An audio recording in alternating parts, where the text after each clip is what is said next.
কৈশোর পার করেই দেশের জন্য লড়াই, বাড়ি পরিবার ত্যাগ করে কাজ করেছেন দেশের জন্য। কখনো খেয়ে কখনো না খেয়ে ঝোপে ঝাড়ে আড়াল থেকে লড়াই করেছেন তিনি। বিপ্লব শব্দটি দেশের স্বাধীনতা সংগ্রামের সাথে ওতপ্রোতভাবে জড়িত, আর সেই স্বাধীনতা আনতেই সেদিন একবারও নিজের কথা ভাবেনি স্বাধীনতা সংগ্রামী ভীমচরণ রানা। 1942 সালে ভারত ছাড়ো আন্দোলনে সক্রিয়ভাবে ভূমিকা ছিল তার। আজ তাকেই ভুলতে বসেছেন সরকারের আধিকারিকেরা। পূর্ব মেদিনীপুর জেলার হলদিয়ার গেওয়াডাব এলাকার বাসিন্দা ভীমচরণ রানা। বয়স 103 বছর। বার্ধক্যজনিত কারণে দীর্ঘদিন ধরে অসুস্থ তিনি। দুবেলা দুমুঠো অন্ন জোগানোই এখন কঠিন। এমন পরিস্থিতিতে সরকারের কাছে একাধিকবার স্বাধীনতা সংগ্রামী ভাতার জন্য আবেদন করেও সুরাহা কিছুই হয়নি। কলকাতা হাইকোর্টের দ্বারস্থ এই স্বাধীনতা সংগ্রামী। সে সময় সুতাহাটা থানা পোড়ানোর অভিযোগে 1942 সালের ডিসেম্বর থেকে 1943 সালের জুন মাস পর্যন্ত মেদিনীপুর জেলে তাকে প্রায় 6 মাস থাকতে হয়েছিল। লড়াই সবটাই ছিল দেশের জন্য। এর বেশ কয়েক বছর পর 1947 সালে আমাদের স্বাধীনতা সংগ্রামীদের অক্লান্ত প্রচেষ্টায় ভারত স্বাধীনতার মুখ দেখে। আগে চাষবাস করে কোনো রকমের সংসার চালিয়েছেন এই স্বাধীনতা সংগ্রামী, কিন্তু এখন আর চাষ করার শক্তি নেই।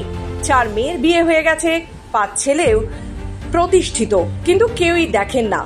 এমন পরিস্থিতিতে স্ত্রীকে নিয়ে না খেয়ে অনাহারে দিন কাটাতে হচ্ছে। এর মধ্যে স্বাধীনতা সংগ্রামী ভাতার জন্য কলকাতা হাইকোর্টের দ্বারস্থ হয়েছেন তিনি। সঙ্গে যাওয়া আসা চিঠিপত্র এটা সেটা ওটা না নিয়ে যাওয়া নিয়েছে, বা ওই মিটিং এ তারা কথা বলে। আমি তো প্রথম বেশি একটা তো ছোট ছিলাম, তখন আমি বেশি একটা কথা বলতে পারতাম না। তখন সবাই তখন পাশাপাশি সবাই ছিল। কে কে ছিল তাও বলছি: গুরুপদ সিং, শ্রীপতি চরণ মাইতি, সচিদা বেরা, রবীন্দ্রনাথ গিরি, আর মথুর প্রামাণিক, এবং ওই সব আন্দোলনে যে ওই থানা ভান্ডিং 29শে সেপ্টেম্বর পুরা মনে হচ্ছে 29শে সেপ্টেম্বর থানা ভান্ডিং পুরাপুরি হয়ে গিয়েছিল। এখানে প্রথম সুতাহাটাতে প্রথম হয়েছিল। এখন হালতারা ভবানীপুর, তখন ওই সুতাহাটা থানাটাই জোর ছিল। ওইখানে প্রথম সব জায়গার মানুষ এসে ওইখানে থানা পোড়াপুড়ি হয়। তারপরে তোমার হচ্ছে যে মহিষাতল, নন্দকুমার, তমলোক, নন্দীগ্রাম, এরকম সব জায়গায় যাওয়া হইল। পেনশন পাইলে তো একটু খাওয়া দাওয়াটা ভালো হবে, ওষুধপত্র গুলা দেখাতাম। শরীরে অনেক কিছু রোগ আছে তো, সেটা করেনি এমন নয়, করে যতটুকু টানে পারে করে, তার বেশি আমি চাইলে পাবো নাকি। তাদের সংসার তো দেখতে হবে, তাদের তো সব ছেলে আছে, বৌমারা আছে, তাকে তো দেখতে হবে।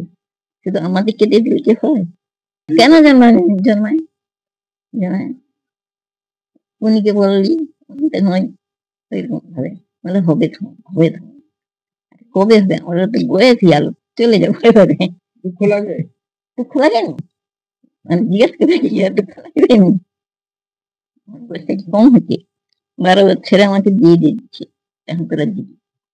সেটা আজকালের নয়, কত ছোট ছিল তখন থাকতে এই সংখ্যা যাচ্ছে। তারপরে ছেলে মেয়ে সব হলো, সংখ্যা বেড়ে গেল, একাতে। ভীমচরণ রানার এই লড়াই সত্যিকারের ভাগ্যের পরিহাস। এখন দেখার উচ্চ আদালত কি আইন নির্ধারণ করে এই স্বাধীনতা সংগ্রামীর জন্য। পূর্ব মেদিনীপুর থেকে রাজীব নন্দীর রিপোর্ট, খবর বাংলা।